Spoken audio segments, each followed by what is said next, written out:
সুপ্রিয় দর্শক, আজ আপনাদের সাথে পাকা টমেটো দিয়ে খুবই মজাদার একটা ভর্তা রেসিপি শেয়ার করব। কক্সবাজারের হোটেলগুলোতে লাল টমেটো আর ডিম দিয়ে মজাদার ভর্তা সার্ভ করে থাকে। তো এই ভর্তাটা যে কতটা মজা সেটা বলে বোঝাতে পারবো না। অবশ্যই এই রেসিপি দেখে আপনাদেরকে ট্রাই করতে হবে। তো এখানে আমি নিয়েছি 4টা টমেটো। তো টমেটোগুলো কিন্তু একদমই পাকা আর একদমই তাজা।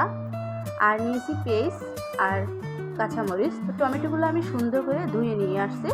তো এখানে এখন আমি ছুরির সাহায্যে টমেটোগুলো গোল গোল করে কেটে নেব। আপনারা চাইলে বটি দিয়েও কাটতে পারেন বা আপনাদের ইচ্ছে মতো করেও কাটতে পারেন, কোনো অসুবিধা নেই।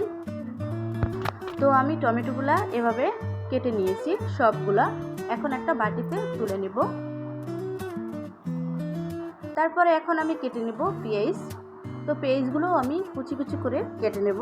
এই ভর্তাটায় একটু পেঁয়াজের পরিমাণটা বেশি দিবেন, তাহলে খেতে কিন্তু খুবই ভালো লাগে।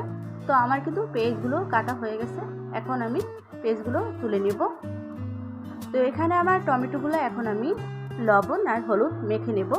হলুদ মেখে নেব সুন্দর একটা কালারের জন্য, আর লবণটা টেস্ট অনুযায়ী দেওয়ার চেষ্টা করবেন। তো আমি হলুদগুলো আর টমেটোর সাথে ভালো করে মিক্স করে নেব, একটু ঘষে ঘষে। পুরো ভিডিওটা দেখবেন, স্কিপ করবেন না, তাহলে বুঝতে পারবেন না। তো আমার কিন্তু হয়ে গেছে হলুদগুলো মাখা টমেটোর সাথে। এবার চলে যাব চুলাতে কিন্তু আমি তেল দিয়ে দিয়েছি, কারণ সাদা ফ্রাই প্যান, তাই তেলটা দেখা যায় না, আপনারা খেয়াল করে দেখতে পারবেন। তো এখানে আমি দিয়ে দেবো টমেটোগুলো। তেলটা গরম হয়ে গেছে। টমেটোগুলো দিয়ে আমি ঢাকনা দিয়ে মাত্র 5 মিনিটের জন্য ঢাকনা দিয়ে ঢেকে রাখবো। তো আমি 5 মিনিট পর ফিরে আসলাম। এখন এটাকে উল্টে পাল্টে নেব। এই পর্যায়ে চুলার হিটটা একটু মিডিয়ামের চেয়ে একটু বেশি রাখবেন, তা না হলে কিন্তু টমেটো থেকে পানি বের হবে প্রচুর। তো এভাবে আমি উল্টে পাল্টে টমেটোগুলো একদম নরম করে ভেজে নেব। তো আমার কিন্তু টমেটোগুলো নরম করে ভাজা শেষ। এবার আমি টমেটোগুলো একটু গলিয়ে নেব। তো একদম গলানো শেষ, দেখুন। তো এখানে আমি এখন অ্যাড করব 2টা ডিম 2টা আমি অফ ক্যামেরা ভেঙে নিয়েছি। তো দিয়ে দিলাম 2টা ডিম। তো এখানে দিয়ে দিলাম আমি টেস্ট অনুযায়ী লবণ। টমেটোতে কিন্তু লবণ আছে, তাই বুঝে শুনে লবণটা চেক করে দিবেন। তো আমি কিন্তু ডিমটা আলাদা করে ভেজে তারপরে একদম ঝিরিঝিরি করে নিব কেটে একদম ডিমগুলা। তো আমার ডিমগুলো কিন্তু একটু হয়ে গেছে। এখন আবার উল্টে তারপরে একদম ডিমগুলো কেটে কেটে দিব। তো আমি সবগুলা টমেটোর সাথে ডিমগুলো মিক্স করে নিলাম।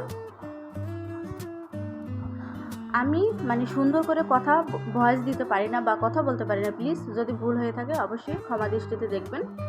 তো টমেটো আর ডিমটা কিন্তু সুন্দর করে ভাজা শেষ, কোনো রকম পানি থাকা যাবে না, শুকিয়ে নেবেন। তো একটা বাটিতে তুলে নিলাম। এবার ওই প্যানে দিয়ে দিলাম 2 টেবিল চামচ সাদা তেল। তো এখন আমি তেলটা দিয়ে এখানে অ্যাড করে দেব শুকনা মরিচ। তেলটা গরম হয়ে গেছে।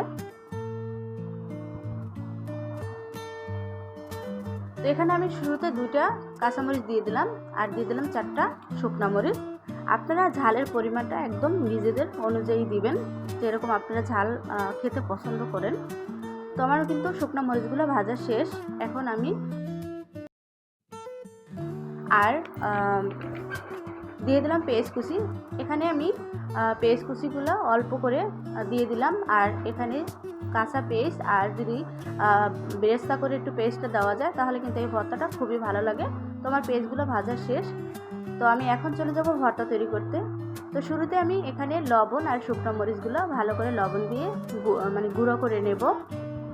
এখন দিয়ে দেবো কাঁচামরিচ 2টা। কাঁচামরিচটাও ভালো করে নরম করে নেব। তো এখানে অ্যাড করে দেব এখন ভেজে রাখা পেঁয়াজ। তো পেঁয়াজগুলো দিয়েও হালকা করে আমি একটু মেখে নেব। তো আর এখন দিয়ে দেবো এখানে কাঁচা পেঁয়াজ। এই ভর্তাটা একটু কাঁচা পেঁয়াজ দিবেন, আর দেখবেন ভর্তাটা যে কতটা টেস্ট হয়। তো বাসায় তৈরি করলে বুঝতে পারবেন। তোমার পেঁয়াজ আর মরিচ মাখা শেষ। এখানে আমি অ্যাড করব এখন ধনিয়া পাতা কুচি। আর এই ভর্তাটায় ধনিয়া পাতা অবশ্যই দিবেন, তাহলেও খেতে কিন্তু খুব ভালো লাগে। তো আপনাদের কাছে একটাই রিকোয়েস্ট, যদি ভিডিওটা ভালো লাগে অবশ্যই শেয়ার করে দিবেন বেশি বেশি। এখানে দিয়ে দেবো সরিষার তেল, আর এই ভর্তাটায় তেল একটু সরিষা তেল দিবেন, তাহলে কিন্তু খেতে কিন্তু আরও ভালো লাগে। তো সব কিছু মিক্স করে শেষ। এবার আমি দিয়ে দেবো ভেজে রাখা ডিম, টমেটো।